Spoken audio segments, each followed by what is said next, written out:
for the fear fishing experiment.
Come on now.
friends. Join us live right here on the Fear Fishing Experiment. Report suspicious activities and call 911 for immediate response.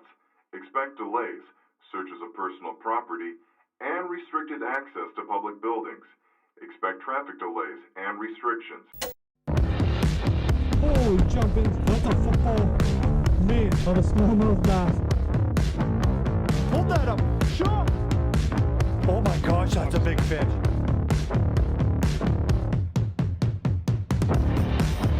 You know what? It turned out into like cinematic genius. It's just beautiful. The idea is just keep rolling.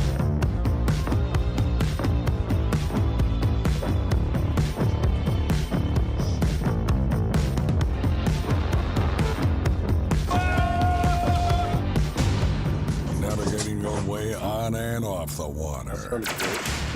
Now, here's your host, Ian West. Good evening, everybody. Welcome to Fear Fishing Experiment Live, show 106. Amber's in the house tonight. Hi, Amber. Hi. How are you, honey? Fantastic. Hiding in the other room. Yes. Amber is going to help us with questions. So if you have questions, comments, anything on the YouTube, Amber is going to read those in for us. Sean, I hope, is watching on the Facebook. Yeah. Awesome. How are you guys doing? Living the dream, man. Little beat. Put some time in the woods this weekend, so a little tired, that's for sure. That's awesome. You did super sits all weekend. I did full sits both days. Wow. Still don't got a turkey on the menu yet. That's all right. That's all right. We're gonna get into turkey tonight. I missed two myself. What do you got going on in the background there? Nothing. Right, Nothing at all. You or Amber? Maybe the dogs. Yeah. Yeah, it's the dogs. Yeah. I heard that. Do me a favor and deal with them. Yeah. I got my handle. Yeah. Oh my gosh, there's a madhouse in here. I can't whisper at the same time. There's the guy with 17 dogs. No. Yeah. Tell me about it. Emma had times. one job, and One Emma job. didn't do it. Wow. Just open the back door up and throw them right outside. Casey's got the zoomies. Casey's got the zoomies. I think the COVID-19 being trapped in the house is affecting Casey the most. Yes. Really? Oh, she is a puppy, right? So She is a puppy. yeah. She's 6 months old. There is, I don't want to take her to the turkey property where we normally run her. We can't take her to the forest because it's closed down Yep. and all the parks are closed. True that. So we've been trying to walk her as much as possible, but it's not working. That's too bad. Needs I to still run my dog. I go up to the hunting camp at least once a week. Run my dog. Good. Yeah. She needs like 3 times a I day. would like to go to, I usually take her 3 or 4 days a week to our hunting camp, but that'll mess the turkey hunting up when the pointer chases them. You got some serious echoing going on there, bud. Yeah, you do. I know, I hear it. I don't know what it is. Is it me? I don't know. I'm not sure. Is it better now? I don't No, hear it's any just echoing. kind of pausey, fadey kind of. I don't know if can anybody let us know if it's doing it out there, or if it's just us. It might be. I don't know why it's doing that. Unless Amber's is picking up me talking. Probably. Are you guys sitting in the same room? No. No, we're not, Sean. No, Sean, we're not. Anyway, here, let me turn. You guys talk for a second. Let me turn these earbuds off. Sure. Okay, So Mark, I just see Chris Tatosco's being nice to me again. oh really? He says, you suck at hunting.com at Mark Hunter. It's I not can't even see. at hunting. You know what? I It's can't not even that see you anything suck. about his fishing right now because he's hammering him. That guy's on Yeah. fire right now. Yeah, no, it's not that you suck at hunting. You're putting your time in, and that's awesome. Like you sat for what, 27 hours this weekend? 27 out of 41 hours I sat. Right. Yeah. Right? Yeah. And didn't see. No, it is different when you're hunting with a bow, right? It's Yes. you're Yeah. sitting in your blind, you're doing your thing. It's not like you're out there running and gunning with a shotgun, right? No. I would be over You if I was hunting with a shotgun, but that's another thing we're going to get into tonight on tonight's show is the gun thing. Still don't have my PAL. Few people say that we sound fine. Yeah. Oh, Okay. maybe it's Yeah. just us. Do I sound all right now? Yeah, Yeah. you always sounded good to me. Oh, Oh boy. It's too Aw. bad he looks so bad. Yeah. See, we'll put these back in. Another thing is that my new Under Armour suit came in, but I have to return it because I need an extra large. I've been telling you for weeks you're an extra large now. Yeah, so Don't feel bad, pal. I look am at too. look at the pot calling the kettle black over there. Yeah. I don't know if I've Yeah. gained weight or not. We don't even have a I've scale gained- in the house. I don't really I've care. gained 15 pounds. Me too. Yeah. High five. All in one I usually spot. sit around 200, and the other day with my clothes on, I weighed 230. What? Wow. I'm exactly half of you. And I was normally 100 pounds, and now I'm 115. Wow. I don't believe you. Well, I haven't seen either, but he doesn't. It's like it didn't go to your face. No, but if I sit right, I got a double chin for the first time in my life. Right Oh, there. that's hot. Yeah. Yeah. Nice, Camera eh? angle, Amber. Camera angle. I know, but I can't Yeah. fix it. I'm limited here. It was 15 minutes of prep. Yeah. Yeah, I'm pushing in at a solid 2.25 right now. Nice. Oh Nice. yeah. Yeah. I bought some new Under Armour camo, and I wore it out hunting on Sunday, and it just doesn't fit like it did when I bought it. Yeah, I was pretty upset. I put on my suit, and I'm quite a bit heavier than I was.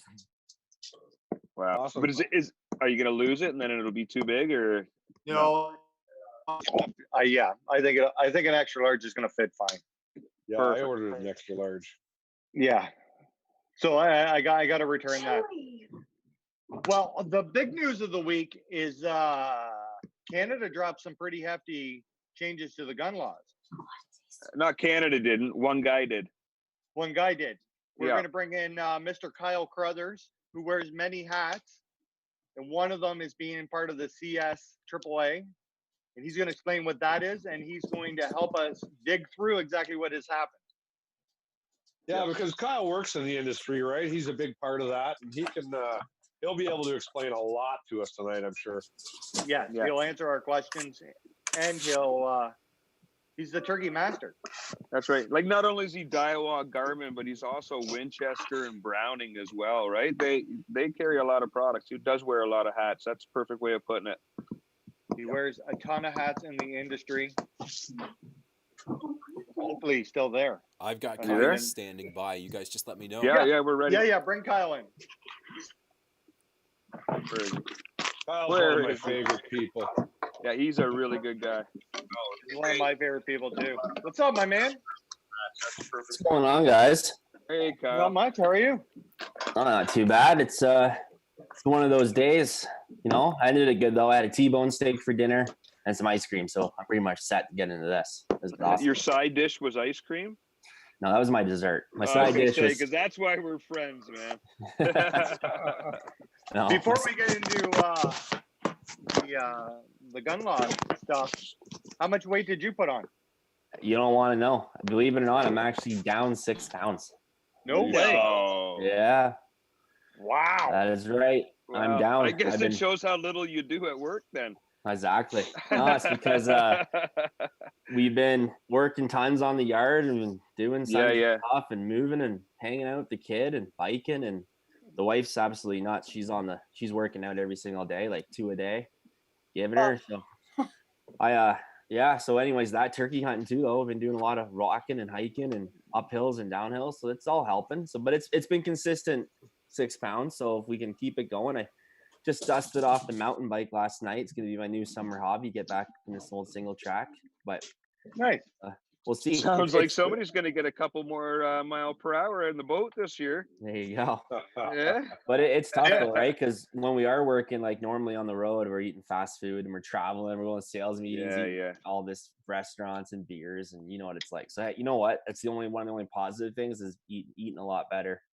Don't get me wrong, I'm still eating some junk too, but it's being active, right? We're not sitting at the desk or in the truck for 20 hours a day. So it all helps. Speaking of bikes, my plan is to ride the bike through the Northumberland Forest this summer to run the dog. I got a new bike all ready to go over at my old man's house.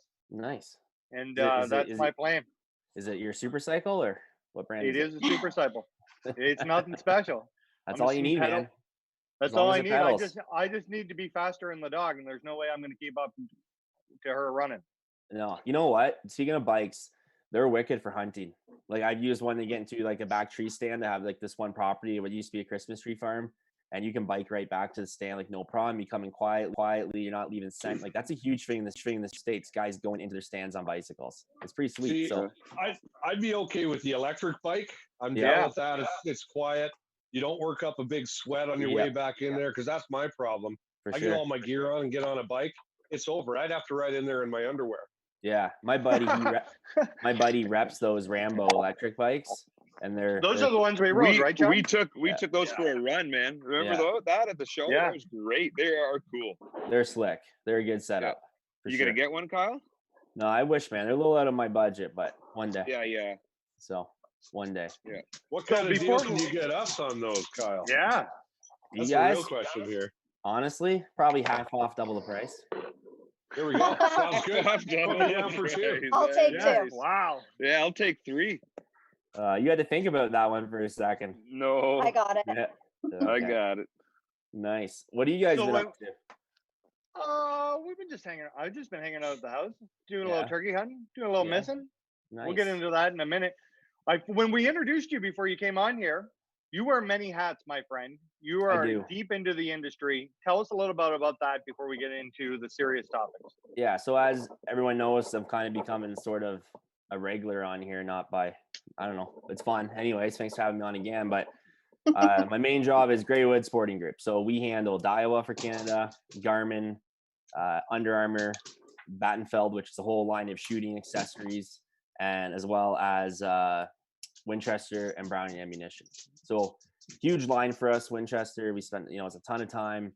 It's one of my favorite ones to rep. But obviously we work very closely with all the gun manufacturers and the dealers and all that stuff. And as you guys know, most of our fishing dealers are also gun dealers, and we have dealers that are just gun dealers and dealers just fishing dealers. So it's a big web. But one of the things I'm really proud to sit on is I sit on the board of directors. There's 13 of us from the whole industry. So there's guys from gun companies and distributors and manufacturers, and basically it's called the CSAAA, the Canadian Sporting Arms and Ammunition Association. So we are basically one united voice for the industry. So we represent all the manufacturers, the distributors, the retailers, the dealers, you name it, that make up the firearms community in Canada. So it's not just like the CSAAA or the, like the Coalition Firearms Rights and those kind of groups that are more like consumer focused, which totally support them too. We are the industry. So we work as representing one united voice to the government when they will have us on, stuff we need, or firearms laws and how it affects the economy and business and stuff like that. So, it's pretty cool. It's a lot of really intelligent people work within that organization, and I'm really proud to be on it. You got to be voted in by your peers, and I've been voted in now. I'm on my 3rd year of a 3-year term. So I think I'm up for re-election in a year from now. So, it's pretty cool. And obviously what's going on, it's pretty serious right now. So we've been pretty busy at it the last few days. So let's get into what happened last week. Can you explain to everybody what dropped? Yeah, so kind of in a nutshell, and I'm not going to get in like all sorts of technical terms and crazy things like that, because like we'll be here all night. I know you guys got everything to talk about, but basically, 1,500 guns of various calibers and styles and sizes were banned instantly overnight. Now, there's always been a threat. As you guys know, Trudeau and his Liberal government campaigned on this. As they're coming up to the election, there's going to be a gun ban, and they're always focusing on ARs and handguns and stuff like that. But what's really big about this is the way how they did it. So it wasn't done in Parliament. It was done by just an order in council. So basically by a stroke of a pen, Bill Blair, the Minister of Safety, Justin Trudeau, they basically made people, for lack of a better term, criminals overnight. So even guns that weren't restricted before, that anyone could buy with a PAL, all of a sudden became illegal to own. So it's really weird how they did this. There is a lot of mistakes in it. It's not right. If they can do this with firearms, they can do this with anything. And right now, there's a little bit of division still, even the hunters. I'm telling you guys right now, we were on some calls today with some government officials and stuff like that. This list is just the beginning. Like there is more guns that are going to be added. There's guns that you guys hunt with now on there. There's guns that you're going to hunt with that are going to be on there in the next version of the list. So like this is something really serious that everybody kind of needs to band together and really focus on and how we can kind of get this reversed and if we can, which is going to be a very tough situation. You know, they did this at a crazy time too during this pandemic. And it's not like all of us gun owners and sportsmen can get together and go down to Parliament and protest. You know what I mean? We would break all kinds of social distancing laws. They would point their fingers at us. Look how irresponsible these guys are.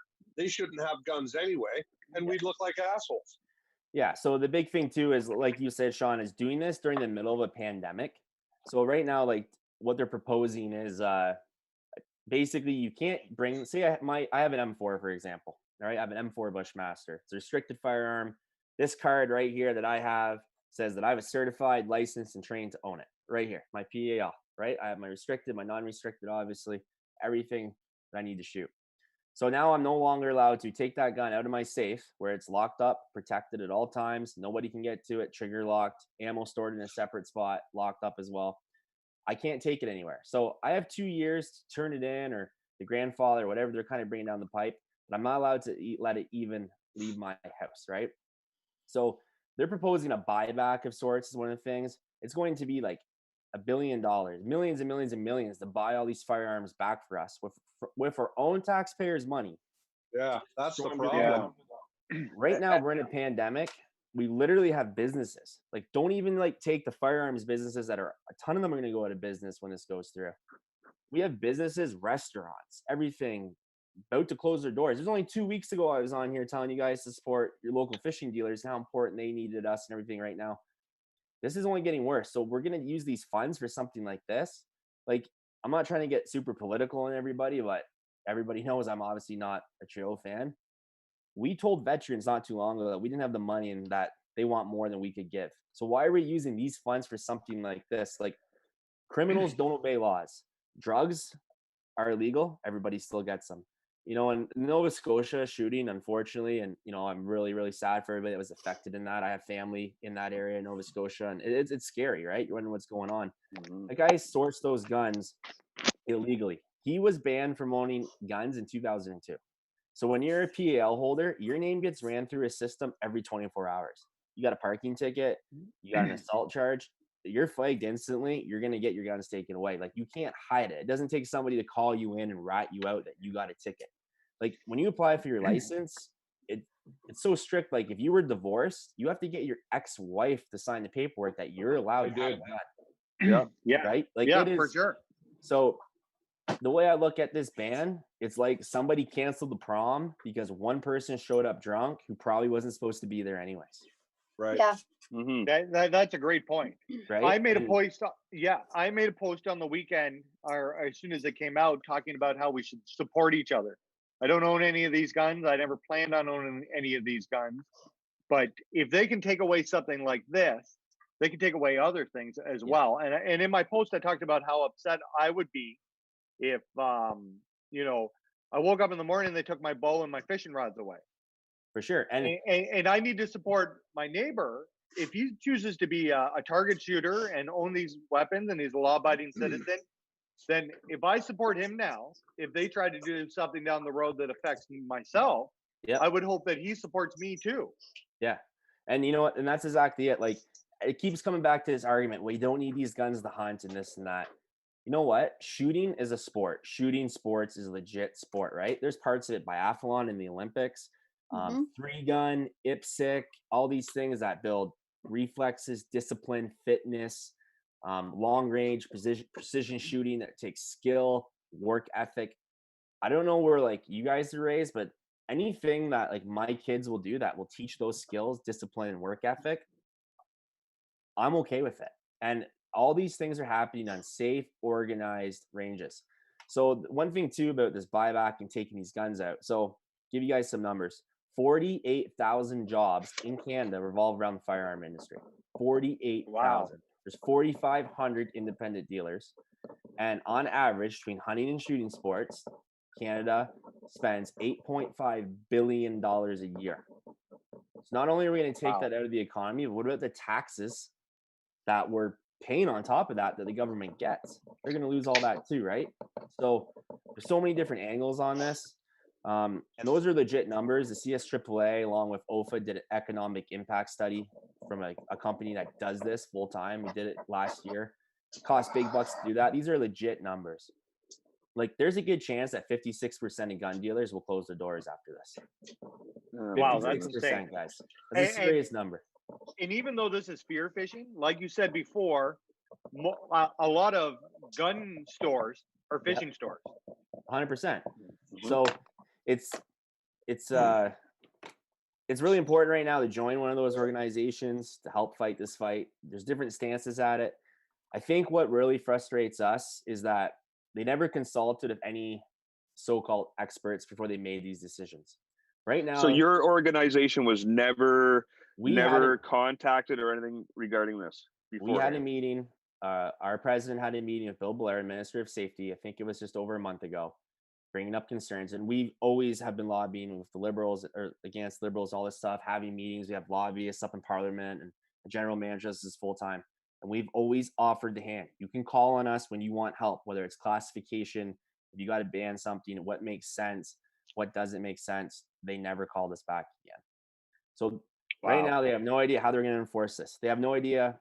Yeah, there might be a seize on these firearms right now. You can't sell them. What about storing them? Guys have hundreds of thousands of dollars of inventory. Where are they supposed to store them? They have money tied up in it. There was transfers that were bought Friday morning before the announcement came out. So there's people that bought restricted firearms. They don't even know, and they can't even answer us. Did the law take effect on 12 a.m. on May 1st, or was it 2 p.m. when the list came out? They don't even know. No one can give us a straight answer. So we don't know who's like going to get transferred, who's not, what's wrong. The guys that bought them that morning, like an M4 or something that wasn't restricted, but now is all of a sudden it's banned. No one has any record of who bought that. You know, it's things like that. Like, it's really unfortunate it's came to this, but we really need a united front right now. And the biggest thing that can help us is a change in government. And same thing, I'm not trying to make this all political show, but we have to stick together, because if they can do this with this, they can do it with anything. And, you know, it's going back to these guns. A lot of them were just classified on this list on how they look. You know, they can shoot, they're pinned at 5 rounds. You know, it's no different than your hunting guns. A lot of the hunting guns I have that aren't on that list are way more powerful than my 223 M4, right? And they shoot the same amount of rounds. I have a semi-automatic 30-06 I use for deer hunting. It's way more dangerous than that 223 I have, right? Okay, so Kyle, could you explain, like, they use the term assault rifle. Yeah. So how accurate is that with the weapons that we're talking about here? Does it even fit that definition? It doesn't, because an assault is an action. It's not like a thing or an object, right? So everyone calls an AR assault rifle. It actually stands for Aculite Rifle, which is the company that designed it. So people will use the assault maybe because, you know, military uses them and stuff like that. But even the military, they don't classify them as assault rifles. They call them carbines. They're designed to shoot fully automatic, 30 round magazines, 25, you get it, so forth. Even the military doesn't classify them as assault rifles. That's a stupid term. I don't even know where it came from. It's not proper, and it needs to go away. So I think you can use the argument, and you're never going to make anybody happy, but unfortunately the media has a big spot to play in this, and it's how they're kind of pumping it up, right? Machine guns. There's no machine guns here. No one's got a fully automatic gun in their house. Automatic weapons were banned in like 79 or 79. Something, I believe. Exactly, 100%. So these are arguments that are false. And even like Justin Trudeau in his speech, he said, nobody needs an assault rifle for hunting. We haven't been allowed to hunt with an assault rifle since 1979. which I called an assault rifle. You know what I'm saying though? An AR, right? Yes. So unfortunately, people making these laws don't know the laws. And when we have met with them in the past, they didn't even understand how you got a firearms license. Just during this pandemic, for example, we had dealers reporting a record high of people coming in trying to buy firearms, not knowing they needed a license, because it's the first time in their life that they felt there might be a threat with this COVID-19 happening. You remember like a couple months ago, it was getting a little crazy and people were getting a little loopy, and people always wanted a means to defend themselves in case the system collapsed, so to speak. So I think it's a very difficult battle ahead of us. I think a lot of things are going to change, and I think there's no ending to it, because handguns will come next. And I'm sorry, if you guys haven't gone to a handgun range, go down there and have some fun. You will have a smile on your face. You know, shoot some targets, shoot some steel at an outdoor range, have fun with it. You know what? It is a sport. It's a lot of fun.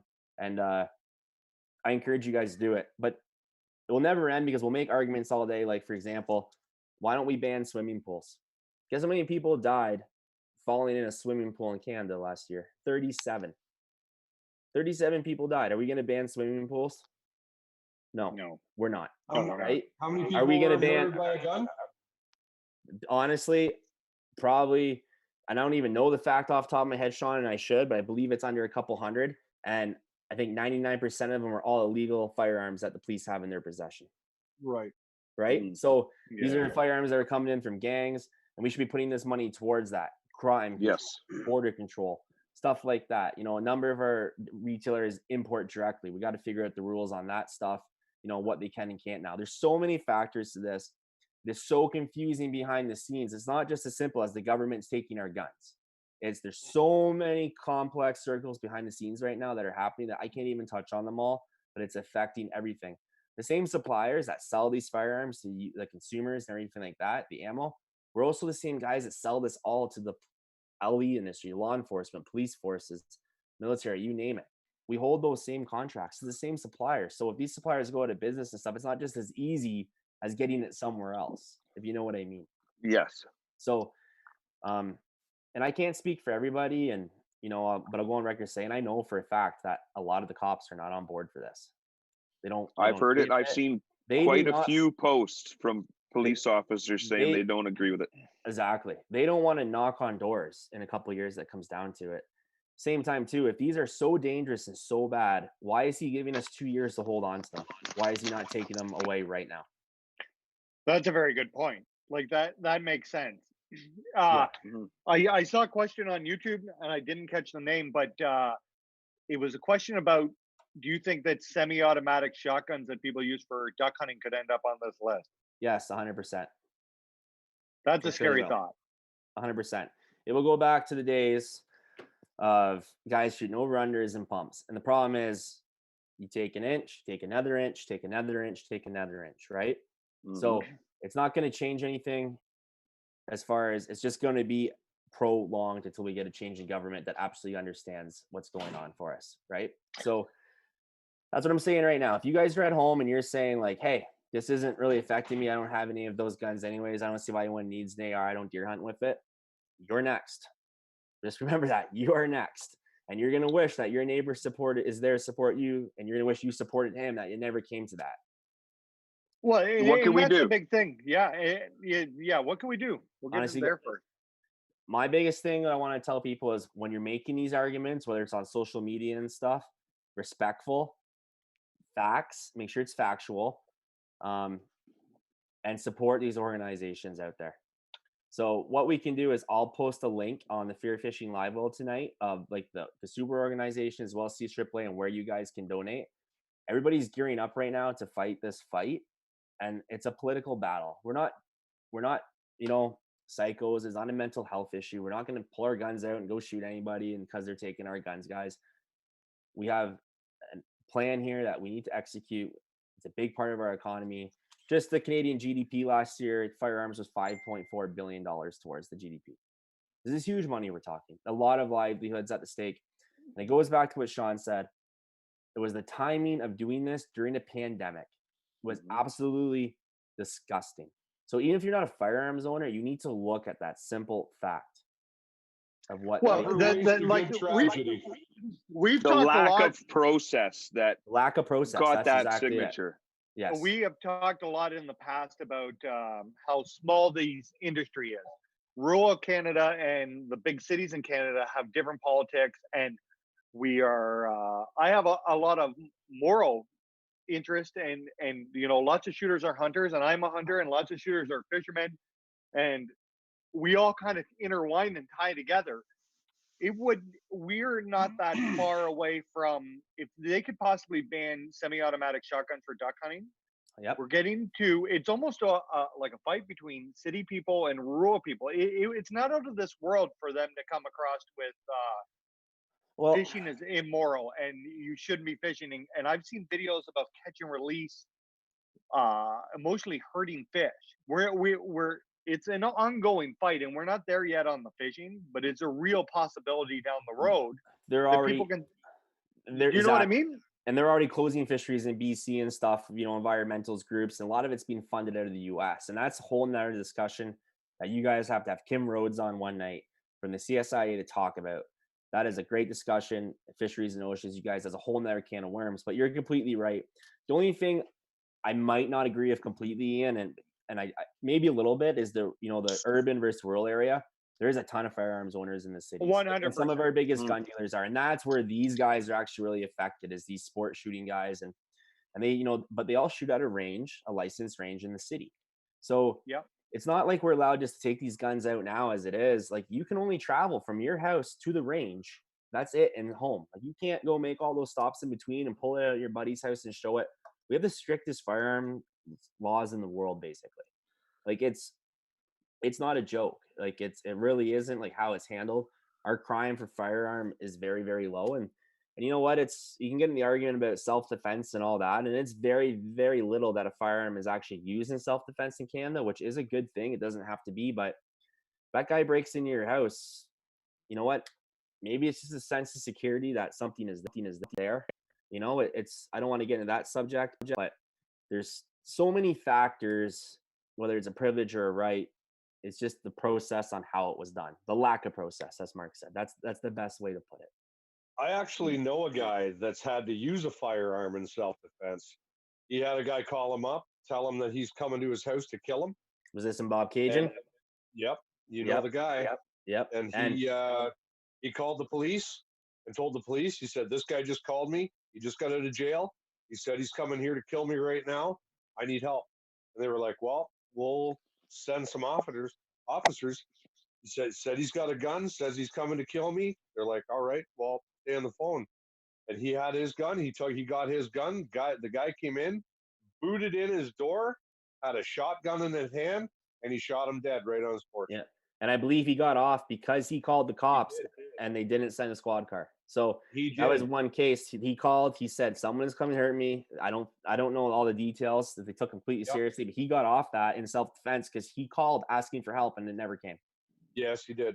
Yeah. So, that's just one of those stories. And you know what? We don't promote violence. That's not what I'm here. I'm not saying that. I'm supporting like the shooting sports industry because that's what it is. And there's a lot of really good people in it, guys. There's a lot of veterans in it.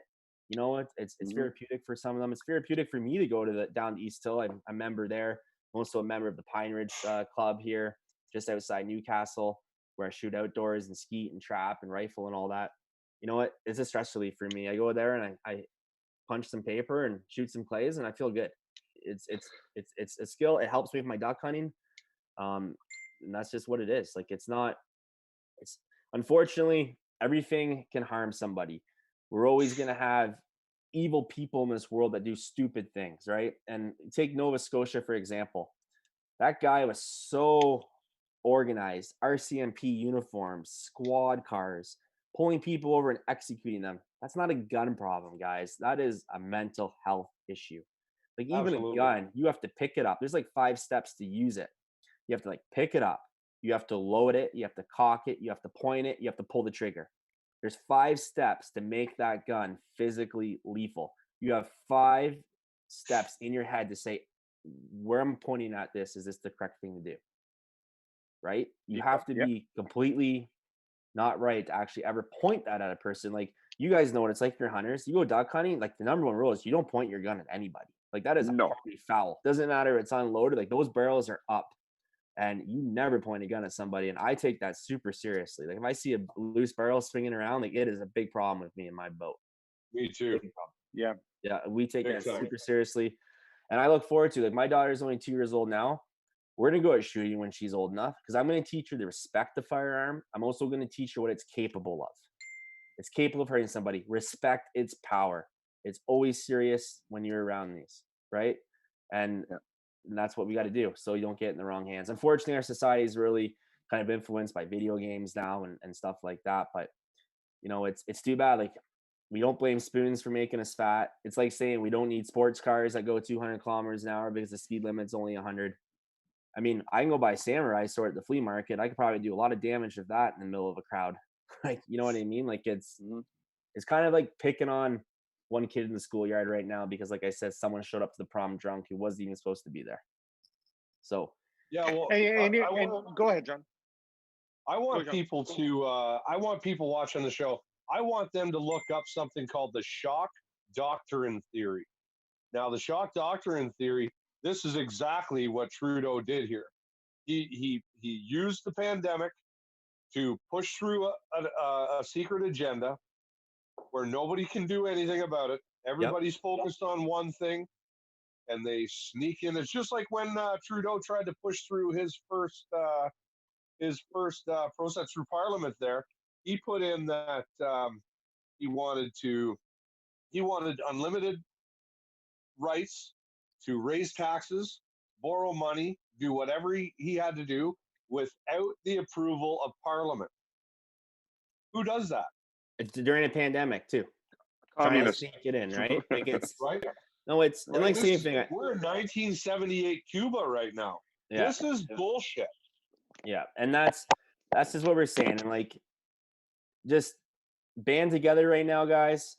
Do not think that your pump shotgun is not going to be claimed one day. Okay, it's going to affect a lot of stuff, right? That's a very scary thought. And you just said that shooters feel like they're being picked on. I think it was last year or the year before when they were banning all those public fishing places like the Causeway and changing laws for anglers to park. Anglers felt like they were being picked on. For sure. Yeah. Right? Like it wasn't that long ago. Do you remember that, Mark, when they banned the Causeway fishing? I do. Yeah. 2 years ago, 3 years ago, I think it was now. But what was a lot of the reason for that? Was it like garbage and stuff like that? So like, there you go. Too dangerous. And a few bad apples. And it goes right back to like your steelhead argument a couple weeks ago. It takes a few bad people to wreck it for everybody. Well, right? just look at the salmon season. We went through a fight in Port Hope about paying extra. If you really love fishing, then it's as important as a shooter who really loves going to the range. Yeah. And well, Ian, yesterday you brought up a good point about a sports car. Yeah. Why do you need a car that goes 300 kilometers an hour? Kyle just said that. That totally, it doesn't make sense. It's like, for example, like I'm a huge snowmobiler. I mean, how many snowmobile deaths there each year? How many guys go through the ice on a sled ice fishing? Right? It just, unfortunately, there's going to be bad things happen. We've been fighting wars and being violent with each other for millions of years. That's just the race we are, unfortunately. Luckily in Canada, we don't have the crime like they do in the States. Like Chicago, let's not even talk about the shootings and stuff like that. But you know what? This is basically picking on a group of certain people, and there's really no reason for it. There really isn't. We're vetted. You do your courses to get your non-restricted. You do another course and a paperwork to get your restricted. You're trained. You're taught how to handle it. You have to have references called to make sure that you're okay to have your license. They check out your mental health, and you ran through a system every 24 hours.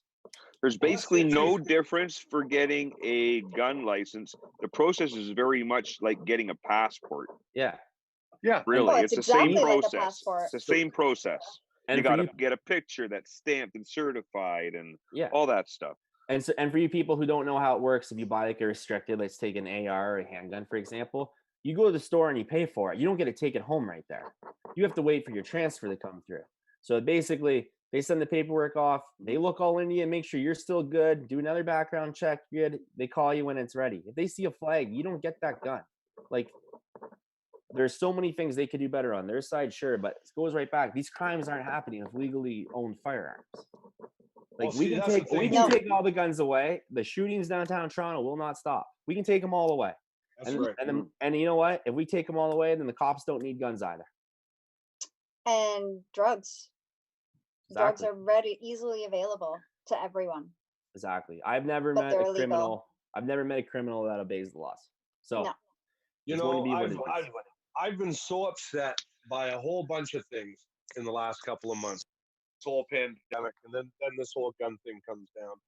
And not once did I think to go over to my gun safe right there, pull out a firearm, and go and kill the Prime Minister. You know what I mean? All this shit he's brought on us, not cool. But never once did I think that I was going to do that. Exactly. Not once. Yeah. Not once. Did you ever think about buying some old cop cars and some uniforms and making them look like real cruisers and pulling people over and executing them? No. Exactly. So, no. You know what? It's really unfortunate, like what happened in Nova Scotia, but it's also unfortunate how the timing worked out for that to happen during a pandemic to give him an excuse to do this. And he's fretting this forever. But even a month ago when this pandemic hit, we're like, hey, we got time to fight this because we got bigger things going on in this country right now than another gun law. And he executed it like that. And they don't even know how they're going to enforce this or handle this yet. They have no idea. And that was before the shooting, right? Oh, yeah. Like sure. these months. Yeah. So there was an agenda already set, and then the shooting happens, and he's using that as part of his ammunition to justify what he's done. Exactly. This wasn't just like Trudeau woke up and he's like, yeah, I'm going to do this today. He had it planned. He was just waiting for the moment. So absolutely, it's unfortunate. He's a snake in the grass. Yeah. Same thing, guys. Like I said, if you guys are online, like arguing that, just, we got to be like respectful in our community. And I did a post when this came out Friday. And I said to people, if you don't understand how it works, messaging me, which was kind of cool. I had 2 people went to high school with messaged me about why would I need a semi-automatic, and they were super respectful. And I gave them the facts about why I did it, how it works, and how it's still the same amount of rounds as my hunting rifle. And they were like, I didn't know that. Like, thank you very much. My own grandmother, I went and visited her yesterday. She was on her porch. I was like literally 10 feet away in the driveway, and I told her I was busy dealing with this. She's like, well, no one needs a machine gun. I educated her, my own grandmother. Some people just aren't aware. They're not into it. They don't grow up to it. That's it. Most people aren't aware, and that's the problem. Yeah. Most people. Yeah. Like we always say, take a kid fishing, take somebody shooting. You will get people into the sport. Take them out to your farm, grab your shotgun and a box of clays, teach them how to use it, properly, give them 1 round at a time so it's safe, and just have some fun with it. I guarantee you they'll be hooked. We all happen to us. You don't need a license to shoot a gun. No, not if you're with somebody that has it and there's one gun between 2 of you. That's right. So anybody can go with a friend with a license down to like Kevin's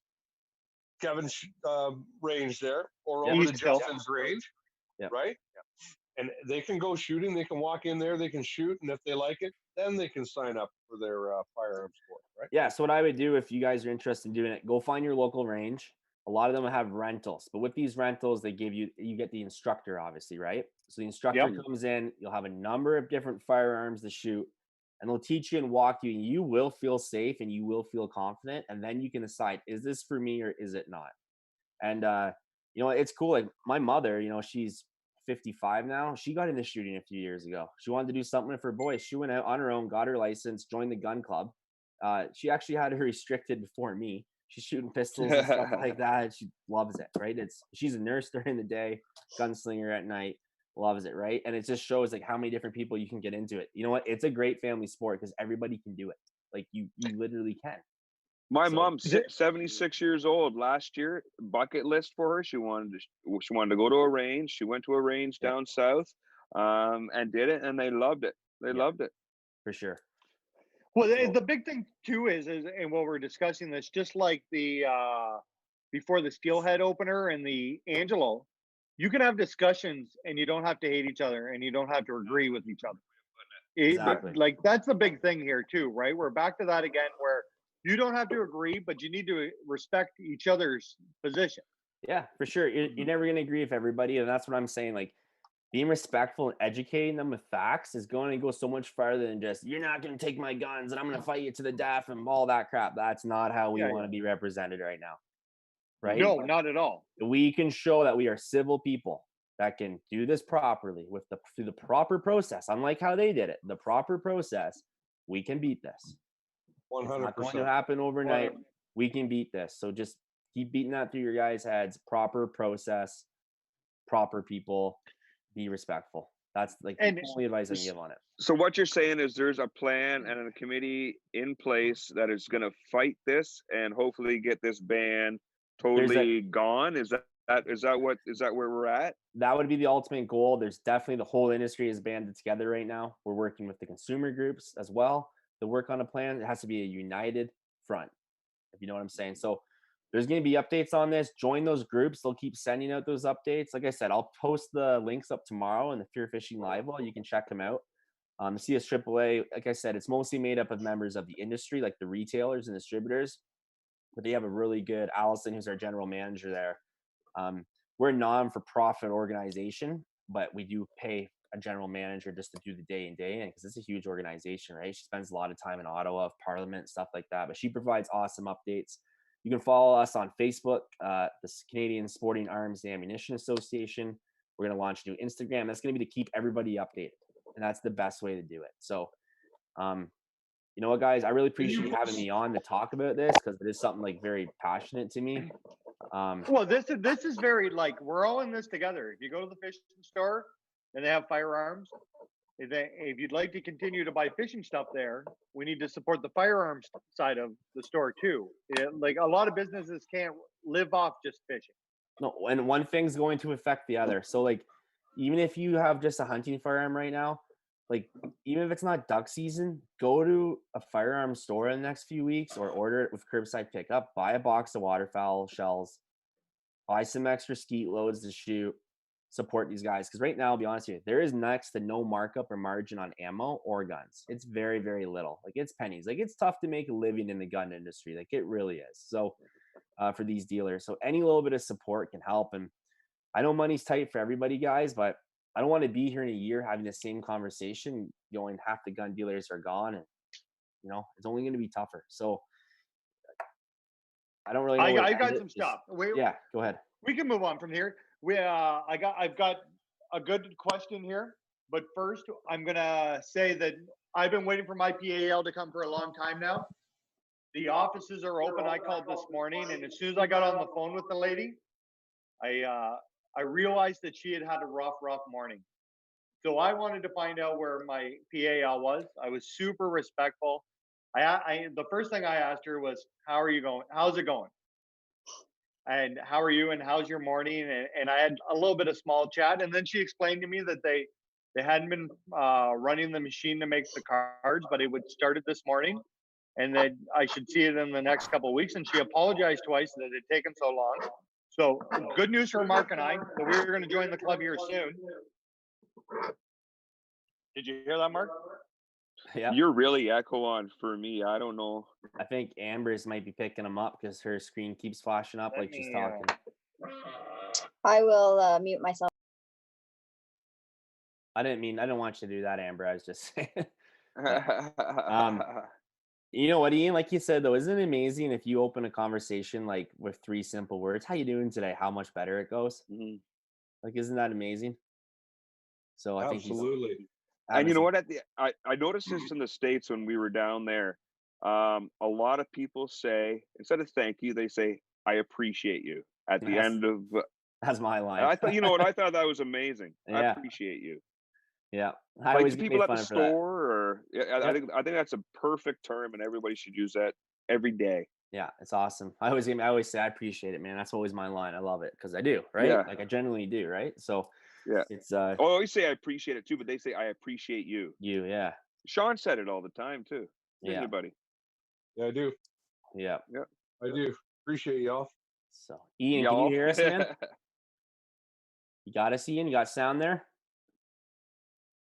Yeah, he's good. Look at him. He's rocking. He's got ugly thumbs. There we go. You there? Did he hear us? How about Amber? Can Amber hear us? No. Oh, wow. I don't know what's happening. All right. Well, let's just continue on without him. He's got to unmute himself. Yeah. Yeah, the whole So show. tell us about your turkey season this year, bud. You've been doing amazing, right? Yeah, we had a great opener. Great couple days after. I woke up this morning at 4:30, drove all the way to my spot. It was pouring rain. I kind of had a plan on how I wanted to encounter it with my buddy James to get him his first bird of the year. This morning? This morning. And I said, you know what? I don't want to deal with this rain right now. I don't think my plan's going to work, and let's come back tomorrow. So we're going to go back in there tomorrow morning and see if it works out. But no, we had a great opener. Got my brother his first bird. We had a Tom play instantly. He was dead at like 6:12. Then I called another one, and right after, literally no blind, no decoys, nothing. My brother was laying face down in the field, dirt, because the bird just came running in right past him. So they were just fired up. No hens with them or nothing. It was a great hunt. And then took my other buddy out, Ian. We've had a 5-year dry spell with him. This kid's like my bad luck charm. Like, he doesn't matter what we hunt, whether it's ducks, like nothing shows up and I bring this guy. Like, loves to hunt, but he's like my bad luck charm. But that happens to me a lot. Oh man, we got it done though. Yeah. And we got it done in the timber. Same thing, no decoys. We just heard a bird hollowing down in the woods, like down a big like valley into a riverbed. We went in there, just kept closing the gap. Next thing you know, he just came flying out, ran right up that hill at us, and took him out. Just sitting against. Well, Kyle, the birds are pretty responsive to the calls right now. When do you think that deal's going to be over? Be honest, I think it's going to heat up a bit, Sean. Like, I think like this next week is kind of prime, and like I kind of keep a book of turks, I call it, because I love turkey hunting, like how I kill and when I kill. And I'm always at Daiwa this week usually, and usually when I get home, it's like the best time I've killed the most birds with people.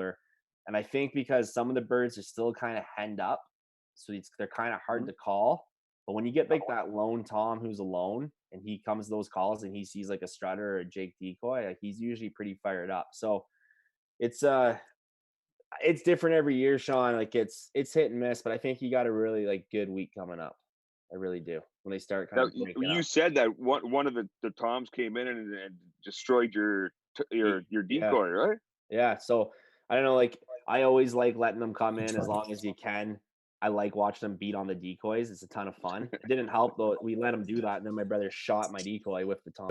His adrenaline. So he hosed that decoy. It's no good anymore. But the second bird came in just flying. He had a Jake with him, and obviously I shot the bird and the Jake went. But those Jakes, as you know, Mark, they're curious, but they come in caught. I always find they come in like very slow.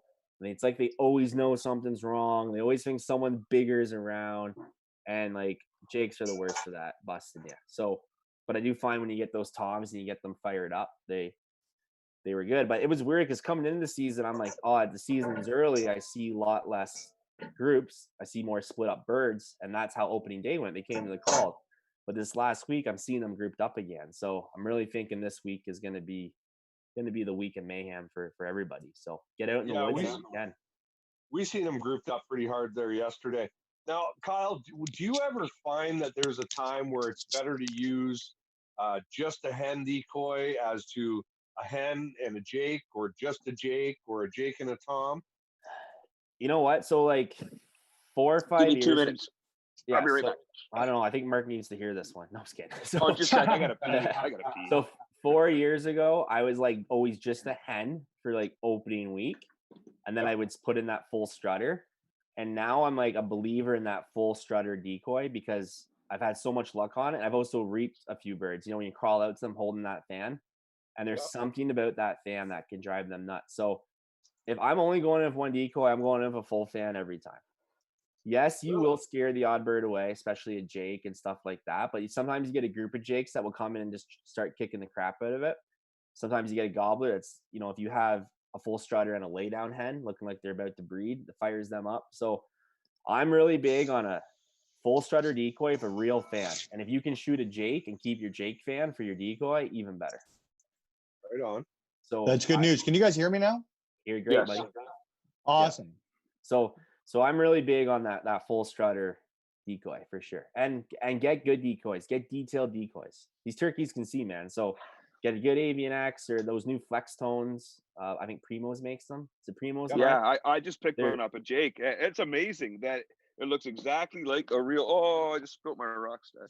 Yeah, so I always say, like, get good decoys. I bought 3 really good ones 4 years ago, and other than my brother shooting it, they've held up forever. So it's yeah, but I mean, like, I think this is going to be a really good week, and I know there's a ton of really good turkey hunters in this area, and that's why everyone loves turkey hunting. Like, if you're going to get into hunting, if you want to get somebody into hunting, you take them turkey hunting, like, because turkey hunting is a ton of fun. They're responsive. You get action, and then it's it's like duck hunting. Same thing. If you take a person deer hunting, they sit for hours, don't see much. It's hard to get someone kind of into the sport so they get that first encounter, like seeing a buck, and get that buck fever.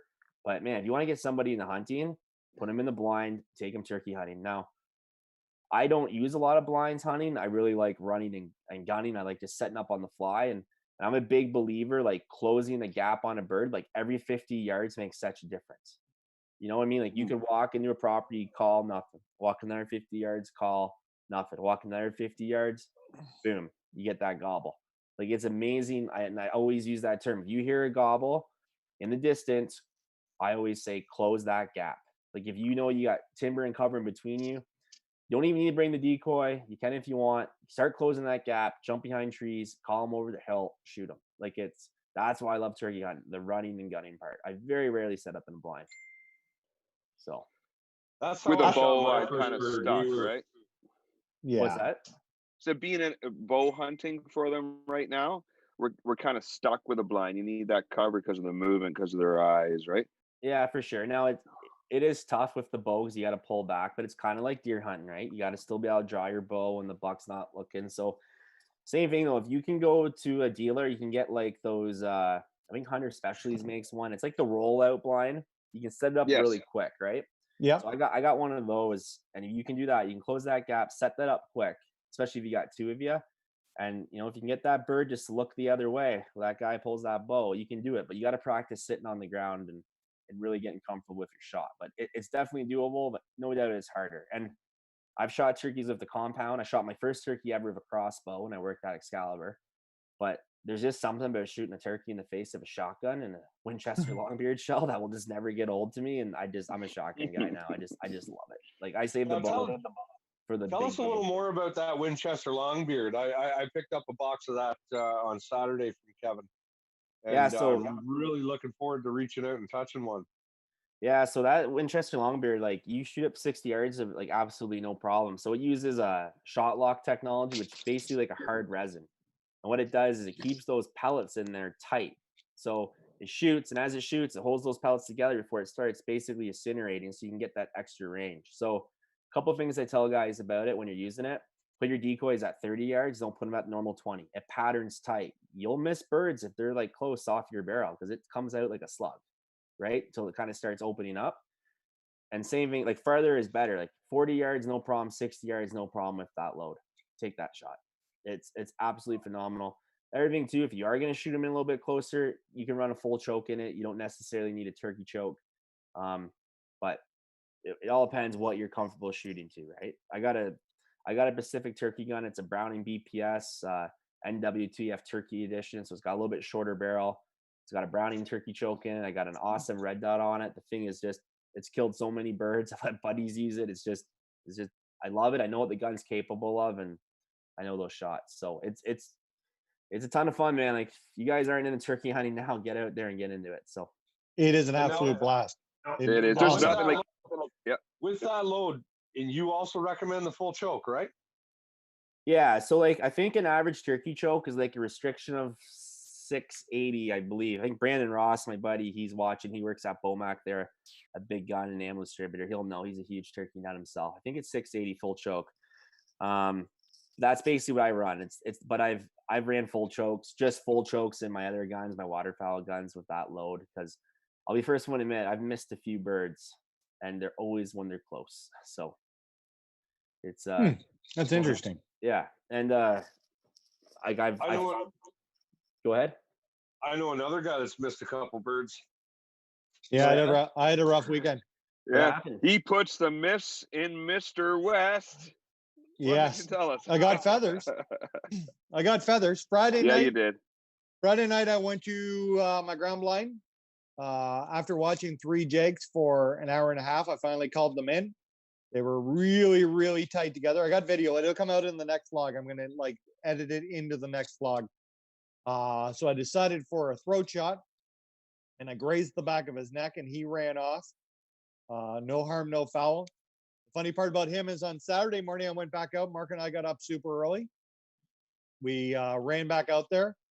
I saw the 2 jakes come out of the roost, laying in the field, and then I got a little concerned that maybe I did hit him, and I should go find him. And then about 20 minutes later, I saw him come out of the roost, and he was already running because you could see my decoys from the roost when he hit the ground, and he ran somewhere to Kingston, I believe. Yeah. He had no part of coming into that long field with that decoy there. And then Saturday morning, I was I wore my my Under Armour cool long johns because it was supposed to be 20 degrees, and I was a little chilly. So I was sitting in my ground blind with I had a hoodie on with my arms inside my t-shirt. Yep. And I let out a whole bunch of calls. I threw my arms inside my hoodie, and I was kind of sitting back in my chair, and I heard a gobble, and from 176 yards, an ostrich ran in. When he was in full strut, he was the size of a Chevette. And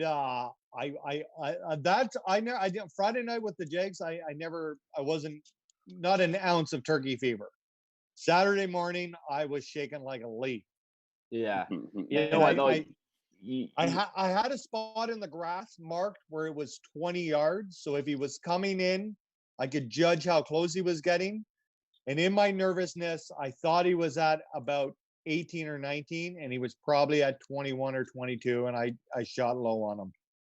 Yeah, it's tough, especially when you get excited like that for your first one. But your guys' dedication has been absolutely phenomenal, you two. Like, you guys put in some serious hours, man. And you know what? Like, there's no better, like when you harvest that first bird, you're eating it with your family because you're, like you said, sustaining yourself, and you know where your food comes from in that kind of regards and stuff like that. It's the best feeling in the world. So I have a blast of a time out there. Yeah, all the power to you. I love it too. We're seeing deers, we're seeing, we are seeing birds, but like just not the ones that I can take a shot at. I really wish if I could give any advice to anybody listening, I would have got my gun license right away. Bow hunting is incredibly hard. It is. Yeah, it's a super challenge, and like it is. Yes, that was like when I went on my elk hunt last year in Alberta, right? And I went out with a bow because the challenge to me of getting in a magnificent animal like that and all that meat to bring home, be like a year's supply of meat for me and my family. I wanted to do it with a bow, and if I had a gun, that hunt would have ended in a day. But we hiked around the mountains, the Rocky Mountains, for 7 days of a bow trying to get a shot, and it just didn't work out. But I still had the best time. I learned so much, and the challenge there that I feel like I accomplished something. I trained for it. I put the fitness time in. I'll never forget it. So it's not about harvesting or killing an animal. And like I say to people, if you harvest something and you don't feel like a little bit bad or sad for that animal, then there's something wrong with you. But it's part of it, right? We're humans. It's top of the food chain. We have to eat our food. We eat meat, whether it's raised on a farm. I come from a farm family. I love all those guys and everything like that. But there's nothing wrong with taking responsibility for the kill to feed your family. You took responsibility for that. There's nothing to feel guilty about. It's a circle of life, unfortunately. So that is 100% true. Yeah. You know what? There's a food chain, and we're just lucky to be near the top. That is 100%. That is very, very true. Hey, I've been watching all these YouTube videos and stuff, and guys that have been hunting turkeys for 10, 15 years, 20 years or whatever, had a bucket list of taking a turkey down with a bow. And I'm looking at my wife, and she's saying, well, it's kind of hard. I said that, they're just doing it after like all these decades of experience and stuff, and I'm gonna try to do it first. So it's like, I mean? It's like it's a challenge. It really is. And when they're strutted up too, right? Because those vitals are hard to see. So, like you get feathers like Ian did, because you don't really know where you're aiming. So I always with the bow would aim like the front of the wing where it kind of meets the shoulder, or obviously if it's turned away from me, right up the right up the rear end. The Texas heart shot will pretty much do Well- it with the arrow. So I on Friday night I should have waited for them to separate. I got a little excited and probably shot too soon. On Saturday morning, I waited for that bird to unstrut so that I could see where his wing was connected, because we had talked about this. But by that time, I was shaking like a leaf. yeah, Yeah. all part of it. That's all part How of it. long were you drawn for before you let her You go? holding the draw? Yeah, that's what I was thinking. No, I wasn't holding the draw, but the Jake was no big deal. The Jake in my head was like, I got a bird, I got one under my vest. Because when I started bass fishing, I didn't just like take my deep V out on the lake with a flipping jig and start whaling them. Like, it took some time to get on to how to do it and where to find them, and then it eventually became. It's like it's almost like a math equation, See, right? Mark, there's still hope. You see what I'm saying? You Yeah, gotta go yeah. look. So, but when the big one came in, the second that I started losing control is when I thought, that is a huge Jake. That is a big beard. I'm going to rub this in everybody's face. Look at the size of that thing that I called in. We're getting this done. And then it started playing with my head, because as soon as I thought that, I thought, you can't miss, you idiot. Right? And then I put psyched your myself out. rangefinder on him. You idiot. You know what? There's nothing wrong with a handsome Jake ever for your first No. bird. They taste great. Like, I'd be happy with one. Yeah, take it. You got 2 tags, and a lot of guys won't fill 2 tags. And if you guys are out there, especially bow hunting, take yourself. I call them handsome Jakes. Nothing wrong with it. They taste great on the barbecue or in the deep fryer. It'll get easier. I feel like it's just And- as soon as you get it into the rhythm, it's the same as catching bass. It's the same as river fishing walleye. As And- soon as you get that jam on, it's easy. Me and Dave Bairstow were talking about this. Once you start kind of reading, you start learning how to read the bird. Like, I know that sounds Yep. kind of crazy, but you kind of when you see so many hunts and so many birds and kind of how they're coming in and how they're being vocal and they're not being, and it's like you kind of know when to call and not to call. You've been in that scenario before, right? So it's like anything experience, you just get better at it. Yeah, right? you got to put time in. You just put time in, and Oh, I'm putting And it will time happen. in. Not getting any better at it. so No. no, you are though. You are. No, Yeah, we I know are. I am. And I I'm think learning. you don't I'm even learning. Every realize. time I go out, I'm learning. 100%. I can remember, speaking of this and learning, I can remember the first time I ever watched a fish over 5 pounds swim out of the dock to chase Marley's jig. And I remember having the conversation about, oh my God, I can't believe that works. Yeah. Like, I can't believe they'll eat it. Like, we never caught a fish before, and all of a sudden on Rice Lake, and I could take you to the dock right now and show you where the fish came out of. And if Marley's watching, he's like, yeah. And it's one of those things where when you catch onto it, river walleye fishing. And until you put years in, river walleye fishing's tough.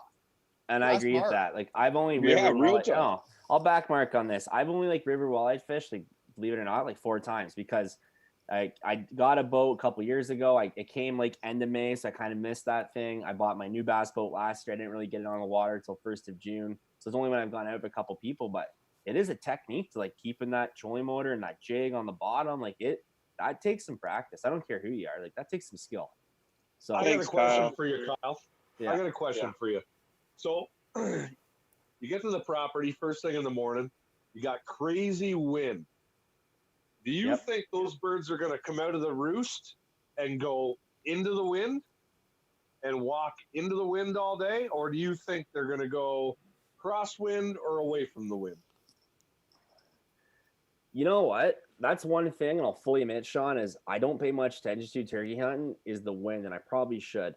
Now, a couple of reasons for that. One of my properties that I hunt and have permission on, there's usually only 1 or 2 ways those birds can go, whether it's into the timber or out, right? So they're not really playing the wind. So I do find strong winds keep them up in the trees a little bit longer. I think that does, at least my birds. I'm sure someone might have a different equation on that. But I do know a little bit of light rain is fine in the fields. And same with wind, because if they can't hear, or they want to be able to see around them, right, for predators. Mm-hmm. So it will get them out and it will get them going. So it really depends how strong it is, to be honest with you. So I think a big thing about turkey hunting though is put them to bed the night before, but don't shoot that roost stuff. Everybody's always I'm going to set up under the roost, things going to fly down, I'm going to take it. I try not to do that, because you know what? You educate birds, it screws it up. figure out where they're going. They're going to walk 200 yards this way. That's where they're going to feed, or you got a decoy, or he's alone. Play the game with them. Like, that's part of the hunt. Like, I've never really understood, like, let's set up on the roost and shoot the thing as soon as it hits the ground. I've never been into that. I've always, I like playing the game. Like, let's give them a fair chance. Let's dance. Yeah, it's a dance, exactly. We're going to take a quick break. I'm going to give Woody a second to set this up. We're going to take a quick break. But before we go to a break, I saw a question here, and I can't remember where it's from, but they asked if Fear Fishing would rather 200,000 subs on YouTube or a Saturday morning fishing show. My vote is the 200,000 subs on YouTube, because that's the future of all this. And I don't know that anybody watches Saturday morning fishing shows anymore because they're fishing. True. I think the subs is probably the way to go. You're not going to get 200,000 people watching you on Saturday morning. Yeah. That's very true. A vote? Do I get a vote as a? Yeah. Sure you do. Subs. Absolutely. Yeah, subs. Yeah. Subs all the way. All the way. Because even when you're going for, you're going to approach companies or stuff that, maybe for a partnership or something, that's first at what's your numbers, Subs I saw Woody commented that he would take the subs too. The subs are a way better deal, eh, Woody? Oh yeah, for sure. Yeah, way better. Yeah. And it's generally your audience too. It's your target. Yeah, 100%. We are going to take a short break. When we get back, I'm going to tell you about Daiwa deals that are going on this week. Is talk in the works of us fishing. Walleye is here. So stay tuned. We're going to talk about river walleye. I think we have a plan to fish.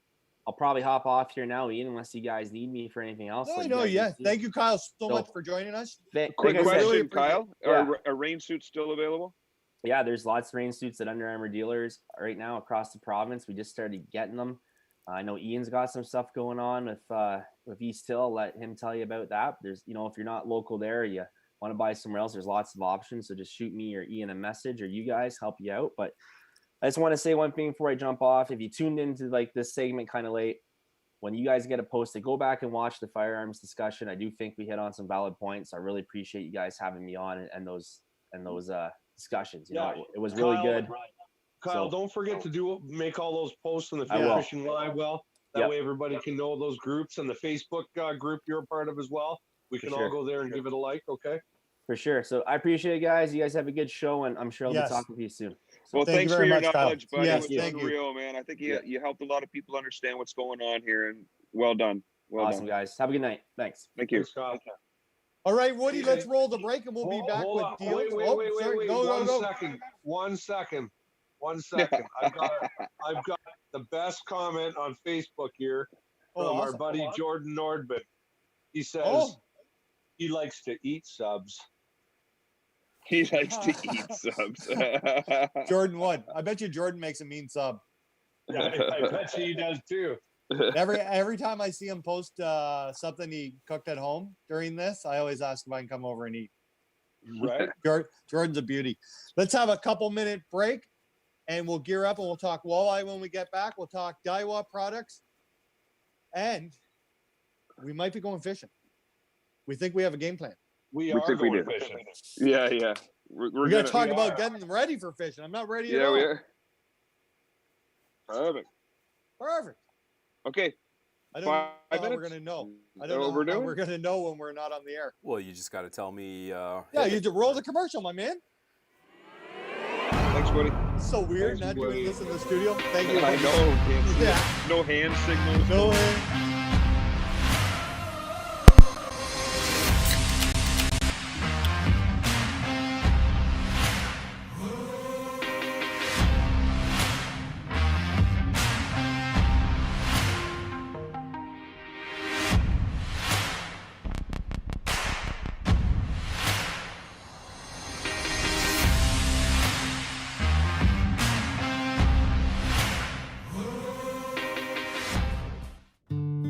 Mike Carnegie is a financial advisor at Northstone Wealth, providing insurance solutions to protect you and your family. Investment solutions for all your needs, like your kids' education and your retirement. Get good advice from a good guy and also a fellow angler and trusted member of the Fear Fishing family. Hi, I'm Mike Carnegie. If you want a little direction, give me a shout. 905-925-0663. See you on the water.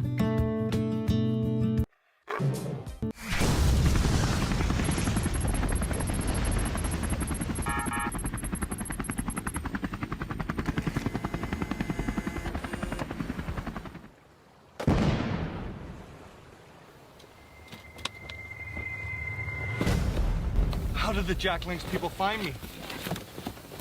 Look at this. Look at all the Jack Lynx. Just arrived on the water, loaded up for the rest of summer. Cases and cases of Jack Lynx beef jerky. I think we're ready for a little fall fishing. Nothing better than jerky and fishing.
I'm Ian West, and this is the Cooped Up Trick Shot.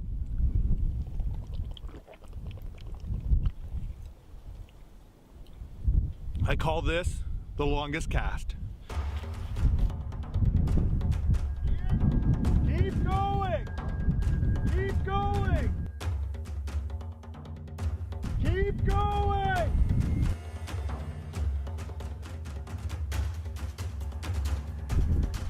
Perfect!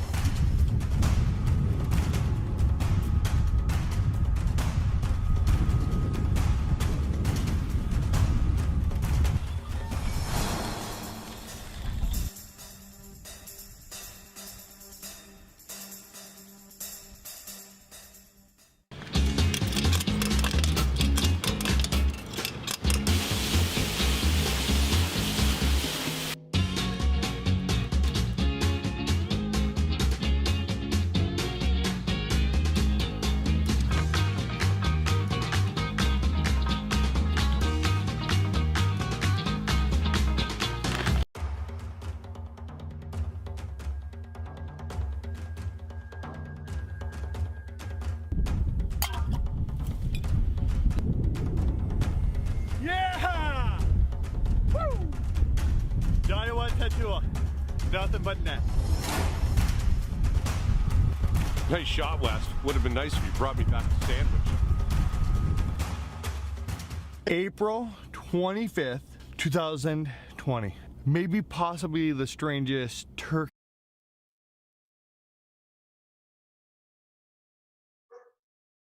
Good to go. All right, we are back. Make sure if you're listening on iTunes, you hit the 5-star rate and review. If you're listening on YouTube right now, make sure you hit that subscribe button, and on Facebook, hit the like and share. Leave lots of comments. I want to start this part off because I haven't been fishing since Alabama. I think I went once in Port Hope, but my first question's for Woody. Mr. Woody, how is Mr. Cavan doing without fishing? Oh, he's having a time. That's for sure. Yeah, I was thinking about him today. If there's a little man in that I know who likes to fish, it's Mr. Cavan. Well, you know what we're spending most of our time doing right now is pellet gun shooting.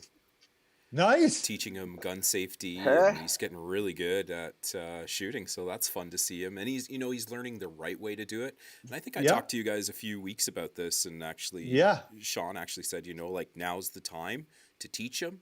And man, he's so responsible and respectful of it, and he gets not to point the barrel at anybody. And it's How old is he? How old is he? Woody? Well, how old is he? He's going to turn 6 on May 7th, so he's pretty stoked about his birthday coming up. Oh. I have actually, Ashton's 8, and I was considering this week going to East Hill Outdoors and buying Ashton a pellet gun to start the safety training before guns start showing up to the house, and for he knows. I'd been really thinking hard about this. When I was a kid, the first person I ever knew had a pellet gun was Woody. Yeah, I had a few of them. That's for sure. Yeah, you did. Yeah. That was the first when I was a person kid, I wanted one when I was like maybe 12 or something. And we got one. It was a 357 kind of replica, Crossman replica, CO2. And my mom said I could have one, but there was only one condition, and that's that I would go shoot it at a range.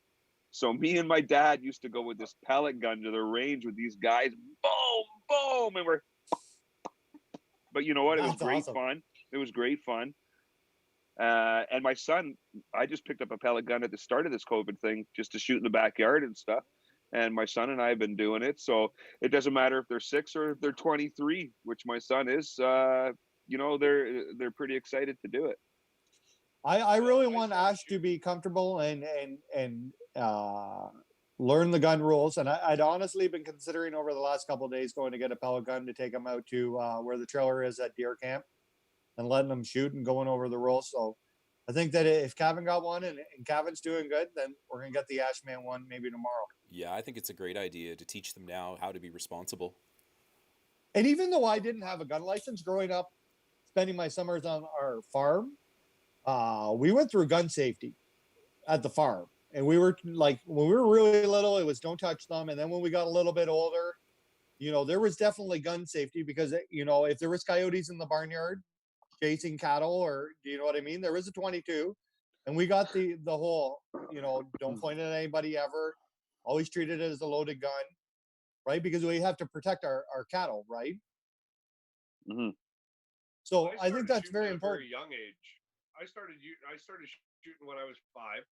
Yeah. And by the time I was 10 years old, my mother knew that I absolutely loved it. I loved everything about it.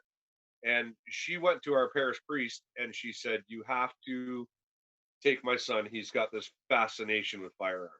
He's just over the moon. Like when there was this old cap gun company called Laramie, and I had like every Laramie cap gun going. This was before they had all the orange tips on them. They were unbelievable.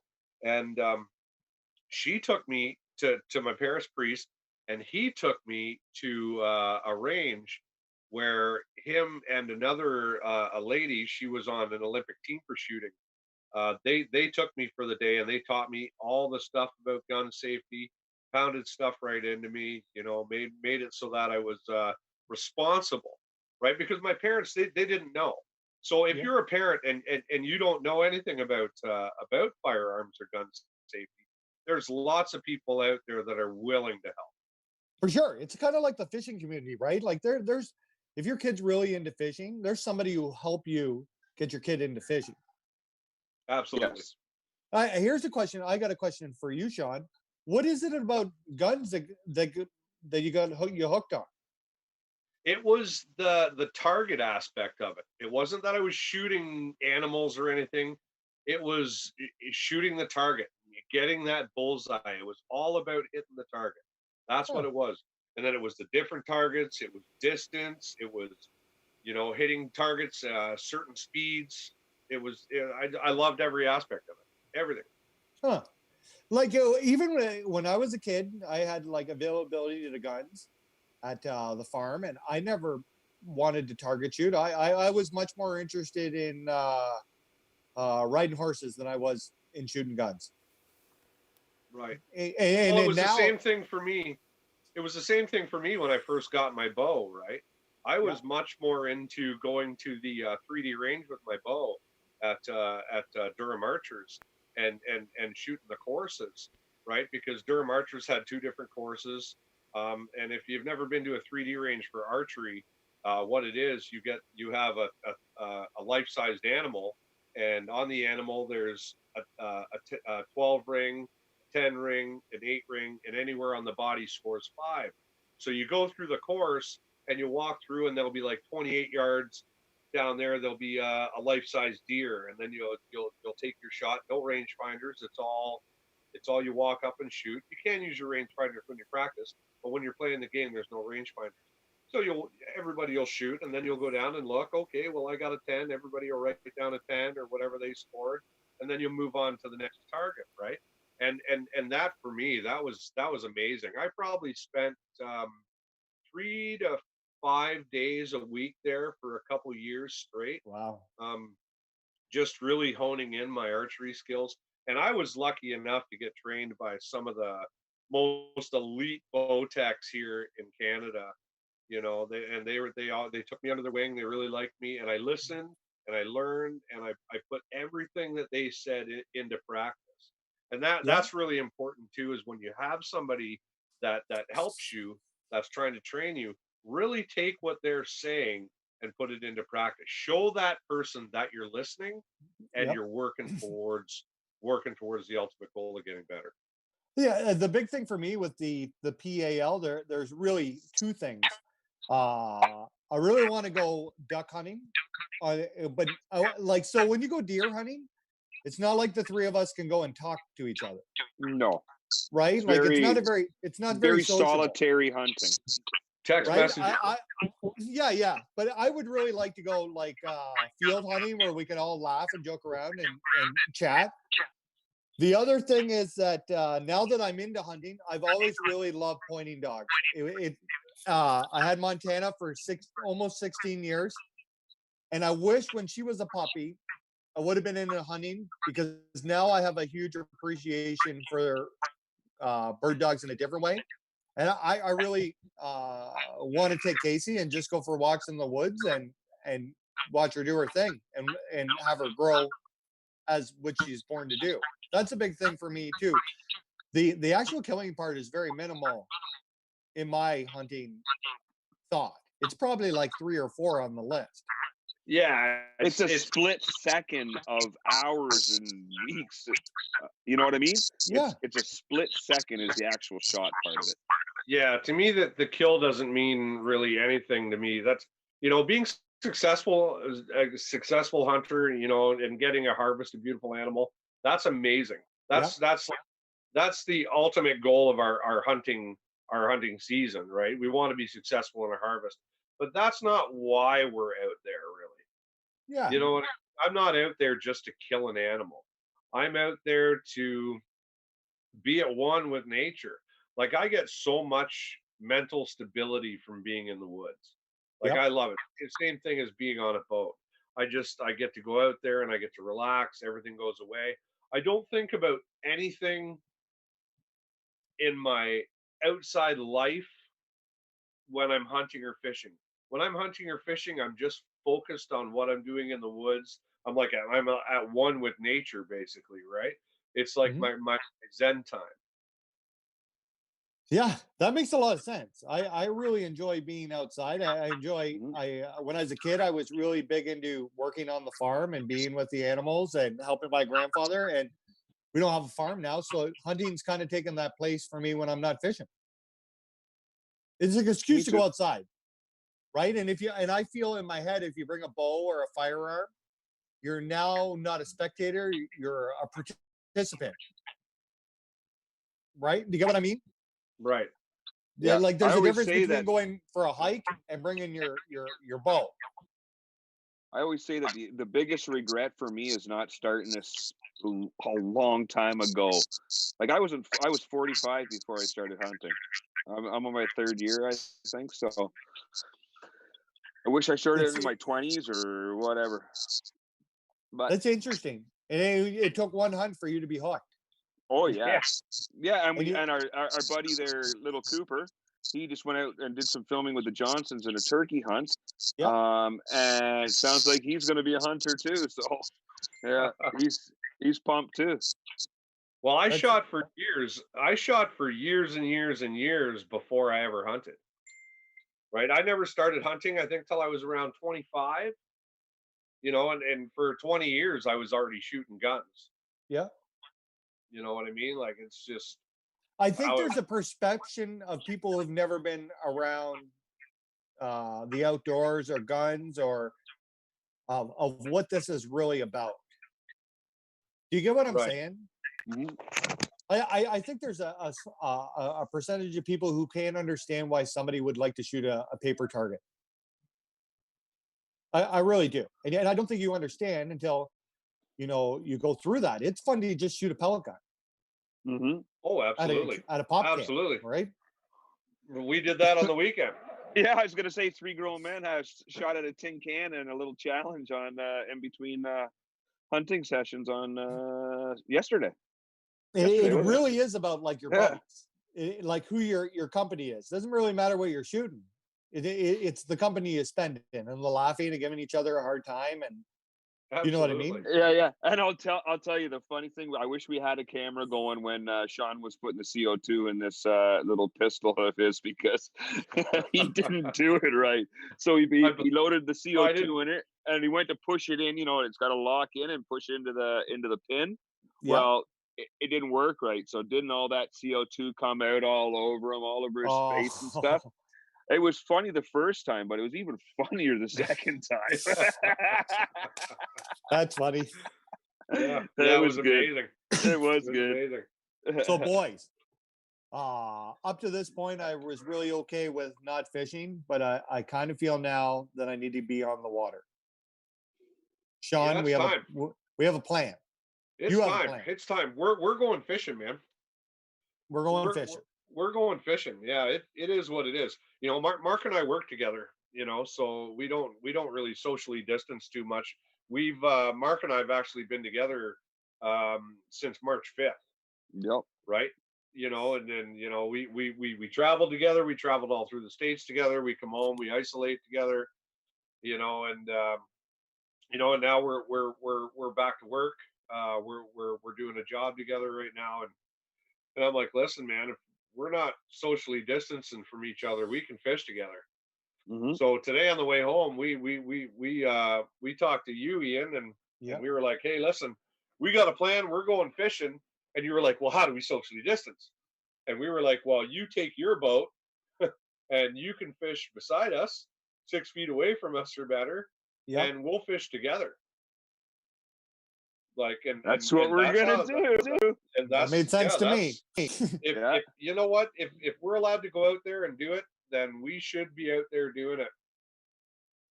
I feel like I need to go. I need to catch a walleye in Trent. That's what I need to do. So the plan is that we're going to do some jigging for walleye. I got to get geared up. With my ADHD, I haven't got my stuff ready at all. I haven't touched a single fishing thing this year other than my steelhead rod. All my stuff is a mess. The boat is not ready. I did start charging the batteries today. I got to get the boat ready tomorrow. I'm gonna have to respool some. I'm gonna have to clean out the shelter there because I can't get the boat out till I clean that out. So tomorrow is going to be a busy day. I need to get ready tomorrow, and we're hoping to go Wednesday. Yes. Well, just think, if you had got your boat ready 2 weeks ago, I'd have went fishing. You would have been. It would have drove me nuts. Yeah, your whole thing was like, I'm not even looking at the boat. I don't want it to drive me nuts. I don't want to go fishing. I know I can't go fishing right now. If I get the boat ready, I'll be upset. It'll drive me crazy. It would upset me a lot. Like I pretended that nothing's open until until I missed that turkey on Saturday morning. When I was walking back to my truck in a really bad mood, I was like, man, I need to go fishing. Like I need to fish. If you're out in the field and you're hunting and you miss an animal, then you made a mistake in the field. And to me, those mistakes in the field are the most important mistakes to learn from. Yep. Right. One, thank God you didn't wound it. Right. So that's a bonus, because usually if you make a mistake in the field, you wound an animal. And unfortunately, I've wounded a deer before. I made the mistake where I was up in my tree. I had a giant buck come in, and I drew on it, and I had a great shot, and I let it go. And there was this one branch sticking out, then this one twig, and I just touched that twig with my arrow, and it was enough to deflect my arrow up, and I wounded this animal.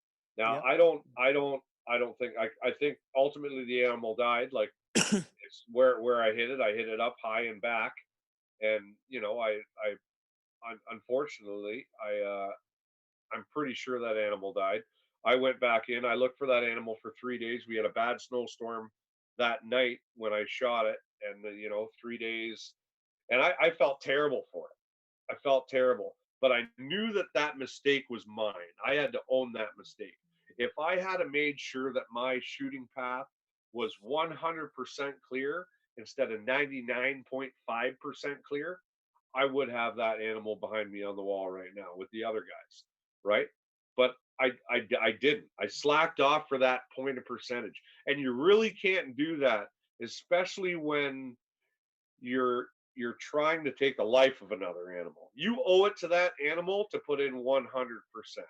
For sure. You really and do. I should mention that after I watched the Tom run away up the hill, and then I texted Mark and I told him that I was getting out of the blind to go to make sure it was all right. And I went and found That's the not animal. how it went. Well, you texted me and says, I need you, come. Well, I know. Well, I needed you for emotional support because I was having a meltdown. And then I texted you and I was like, I'm gonna go look for it and make sure he's all right. And I was like, he's either dead on the top of the hill, because I couldn't see on the camera where the arrow had gone. The viewfinder wasn't big enough, and I couldn't slow it down enough. So I went on top of the hill, and I found him right away, and he was fine. And I watched him run across the field, and I even went over to walk where he was standing to make sure there wasn't any blood. And the first thought I had was to chuck my bow off the mountain. The second thought I had when I was walking back was, I really feel like I'm ready to go fishing. Yeah, I got a question for you about fishing. Yep. Yeah. How are you going to get around the closed boat ramps? Well, we know of a boat launch that is open. And there's perfect. parking. So the plan will be that Sean and Mark will drive together. I'll drive my truck and my boat. I'm sure one of them will back my truck in for me. And then, yeah, you will. And then, I'll just sit in the ramp all day. It's either help me or you guys just watch me cream them in front of you. There'll be no help on the lake. From shore? No, I can put it in myself. You guys just remember who's got all the Garmin units and go and find the fish. Yeah, I'm pretty sure that we can. We'll For sure. We'll figure it out. Absolutely. Back each other in, and then we'll go out in the lake and we'll stay within talking distance and keep our 6 feet. Oh, for sure. Yeah. Saturday for Rice Lake, I don't know 100% that we're going to be able to find lunch, but I'm going to put some research into that over the next few days, and hopefully we'll find something. Well, we're going to socially distance, and we'll film a video of us socially distancing. And Mark whacking them. Hopefully. or it's going to be a really, really rough podcast next week. Oh yeah, for the next year. So as you know, I'm maybe gearing up. I'm gonna. I really like my 7'3" to drop shot rod. It's got super soft tip. I really like that one for vertical jigging. So tomorrow's the day I'm going to start gearing up to get ready to go. It's time. I feel it's time. If I have to fish alone all summer, then it is what it is. But I need to go fishing. I've been patient, and if they're going to start opening things up and getting a little back to normal, if anywhere I can find a legal launch that I'm not going to break any rules to go fishing. And if something changes and things get worse, then I'll put the boat back away. Yeah, you've been the most anal guy through this whole deal, I gotta say. Where if I'm like, all right, let's go hunting. You're like, whoa. How are we gonna sit in the blind together? Well, you know what? I feel like a responsibility to. So here's how it is that if I film a video, I want to do it by what we've been asked to do, because it's wrong of me to do one thing and ask others to do another. Yep. Do you get what I mean? I'm not special. I haven't got like a special pass because Ian films fishing. Ian gets to break the rules. Yeah. Right? Even when we got together and we filmed your cooped up trick shot, you were like, whoa, 6 feet. Yeah, I was get like, away come on, from me. dude. You're like, no, we got it like 6 feet. We got to stay away from each other. But it's only right to like sometimes you get like, if you're going to lead, then you got to lead all the time, right? Yeah. Not just when it's convenient for you. That's right. Do you know what 100%. I mean? Like, it sucked. Like I much rather go turkey hunting and take turns filming with Mark and sitting together and laughing and joking and killing time together. It gets pretty boring if you're not seeing birds sitting by yourself. So that's another good point about turkey. Like when you're hunting turkey, you can actually sit there and have a conversation with somebody. You're not doing that when you're deer hunting or bear hunting or something. So it's pretty good. You can have sandwiches. Yeah. Hey, Shani. Well, yeah, I make good sandwiches. Yeah, you do. I do. We got actually a pretty good comment here from our buddy Gino Mamon. He says we should do a mini tournament like Wheeler did. I saw. What did Wheeler do? I didn't see it today. Well, Wheeler had him, Mark Daniels. Who else? There was 4 of them. They went out and had a little thing on his YouTube channel there. Huh. But Gino Mamone has Mark for the win. Oh, we're friends. Oh man, that's a long shot. That's a long shot. That is a long shot. Hey, let me ask you a question. Did you choose the Habs to win the Stanley Cup this year? No. Not you, Gino. You know what? I'll give Likes Mark. long shots. I'll give Mark the favorite on losing the most jig head. Oh, 100%. And about I gotta buy extra because I'm going in his boat. That is true. Well, see, the problem is that all these retailers are really hurting right now. So the more jig heads we buy, it's supporting the industry and these little guys. That's why I do it. And that's very true. And here's something. Everybody's been messaging me about Daiwa, and another part of getting ready is I've noticed the escalation over the last couple of weeks of people messaging and asking about Daiwa products, and they're also ready to go. Like I really noticed over the last, like, people want to know. The great folks at East Hill and I and Fear Fishing have partnered up this week. 20% off all Daiwa. Everything in the store. And when you're on the phone with them, you can take 20% off all the products in the fishing department. Now, do we have to say Fear Fishing? Do we have to tell them that? It'd probably help. Yeah. It'd certainly help us that they know where they heard this from. But, the fine folks at East Hill are my local tackle shop. They're the closest fishing store that I have to go to. But, if you're out of, from the other side of Toronto, there's lots of other stores, and make sure, like, it's really important to support your local dealers right now. Big time. Like, I can't express enough. And even the people at East Hill would agree with that comment. Yes. Right. I'm going to be sending Joan there probably tomorrow to get a strutter decoy. Kevin's got a strutter decoy in there for me. So, yes, he'll be taking some of my money again. So if you're looking for new Daiwa bait casting reels, pitch and flip, the Elite, the 150, the 100, they're in stock. I was in there today checking out and making sure there was stuff in stock. So give them a call, save yourself 20%. And when you're doing it, there's a ton of X-Zone on the wall. Great Canadian company we had on last week. So support them. Take 20% off your entire bill, and just tell them the Fear Fishing sent you. Yes, it's exciting. I just got a message on Messenger about jig heads. For I just got a messenger on Messenger from Jig Heads. Is it from our buddy? Looks good, eh? Yeah. I got some custom jig heads made by Justin Beckett. Yep. Got some there you coming. go, boys. That's exciting. I'm gonna have to order some stuff from Beckett too. I talked to him the other day. Yeah, nice. The other thing is Under Armour suits. I'm not even supposed to talk about this in public. Well, we talked about the Under Armour suits with Kyle a couple of weeks ago. On sale at East Hill for $450, and if you show up to the parking lot with cash, there's no tax. Regular over $600. The three of us each have one of them. Yes, we do. Beautiful suit. You'll never get a better deal on that. Rain gear is very important. I've had a lot of bad rain gear over the years. Good rain gear lasts a long time and goes a long way when it's raining. And if it's made by Under Armour, it's top notch. 100%. Any predictions for Wednesday? I'm gonna smoke the pair of you. Mike Howard thinks so too. He's got me for the win. Yeah. So what's the bet? We got to come up with a bet here. Oh my God. All right, I'm in. We have to think of something. We'll announce it on the vlog. Make sure on Thursday. Thursday is when the vlog will come out. We'll thought of something good by Thursday.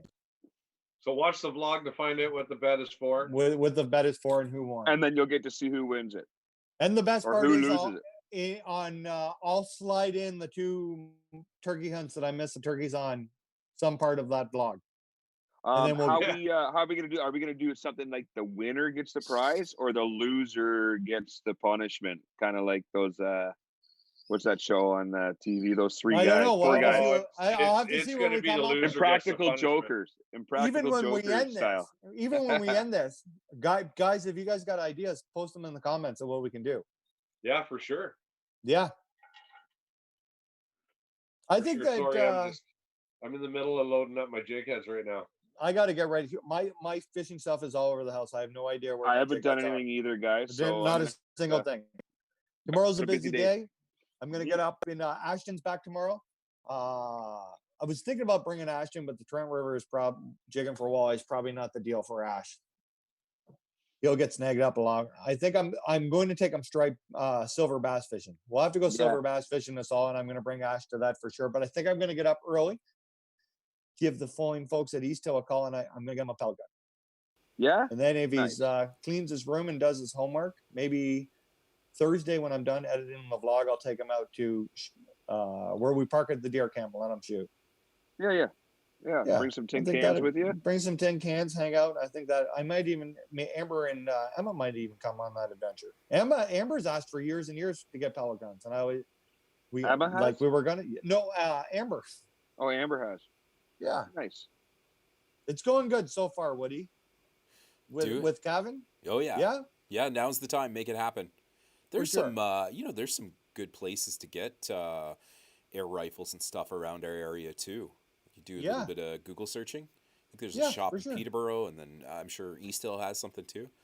At Greywood they have AGS where they have like spring-loaded pellet guns, but all the way up to like the ones you need the FACs. That's out of Greywood Sports where Kyle works. Oh, okay, same place, yeah. Same place. So like crazy air rifles. Good to know. Yeah, my brother-in-law went up there and picked up some stuff before all this went down. Yeah, that's super cool. Yeah, that's out of where Kyle works. Nice. Gentlemen, do we have a final thought? Oh, I didn't even thought of it. Final thought. Okay, here's my final thought. Let's all stick together, stand together on this whole gun thing because it's only the start. How it was done was total bullshit, whether you're a gun owner or not. He overstepped, in my opinion. And a lot of people other than that. So everybody just keep staying safe, and we'll see you next week. Woody? One of the reasons people resist change is because they focus on what they have to give up instead of what they have to gain. It's a good one. He kills these every week. I don't even know why you ask him anymore. Like, dude, he goes into the Shoppers Drug Mart, reads every Hallmark card. It's true. We're on to you, Woody. It's true. Like, I used to be able to go to the 24-hour Shoppers Drug Mart at the end of each show, read through a whole bunch of them, and get ready for the next show. But now we're doing them every week, and I can't even get out to the Shoppers anymore. The Shoppers. You want to wait? My final thought is everybody needs to call their local MP. They need to harass their local MP because what's being done to us as sportsmen is wrong, straight up wrong. And the more you can harass your local MP, the more our voices is going to be heard. Not harass, but harassed. They need to be harassed because so I'm telling you, they need to be harassed in a nice way. Yeah, no, they need to be harassed. This is wrong what they're doing to us. My final thought is if you run across somebody who doesn't agree with you, take the time to explain your side, but also take the time to listen to theirs. There's happiness somewhere in the middle ground, and understanding each other and walking away from a discussion or a conversation, respecting each other will go a long way down the road for both sides. Ladies and gentlemen, thank you so much. Blast of a show. We got a big show next week. Stay tuned to our social media. Next week, it's going to be a little crazy. Can we spill the beans or no? No, I'd rather not. Until we no. But in next week, if it's what a happens, giant can of beans, it's going to be. Tell you. They'll be screaming. I'll guarantee you. And there'll be words of big fish. You guys want to play like a little bit of trivia with them? There's going to be possibly 3 guests. Yeah. One of them only sets us on 9 counters. One of them is a grammar Nazi. And the other guy is just an all-around beauty of a stormtrooper. Ladies and gentlemen, we'll see you next week. Thank you so much for tuning in. Boys, we'll see you Wednesday morning. All right. Good night. Good night, guys.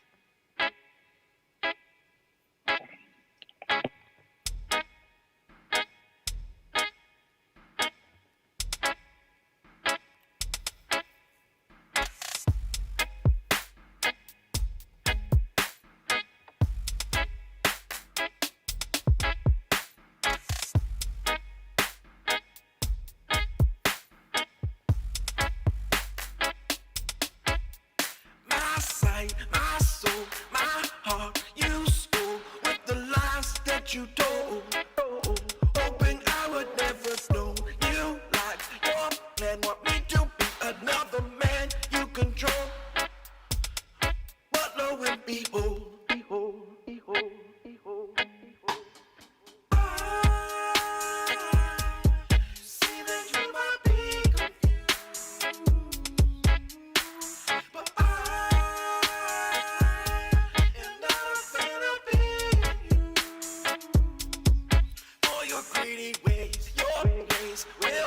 to see its days. Believe me when I say that the people will unite as one. The fight is never done until the right has overcome and the wrong is washed away.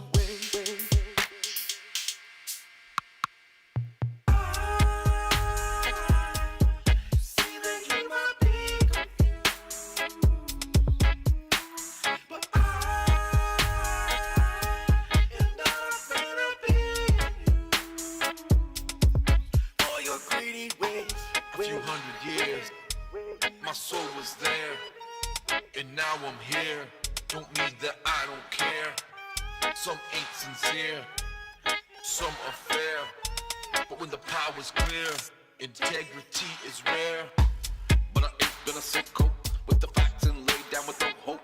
Relax and enjoy to the max what you got, where you at, while they climb on a thin rope. Well, what they try to do is sedate us, teach us how to hate and separate us.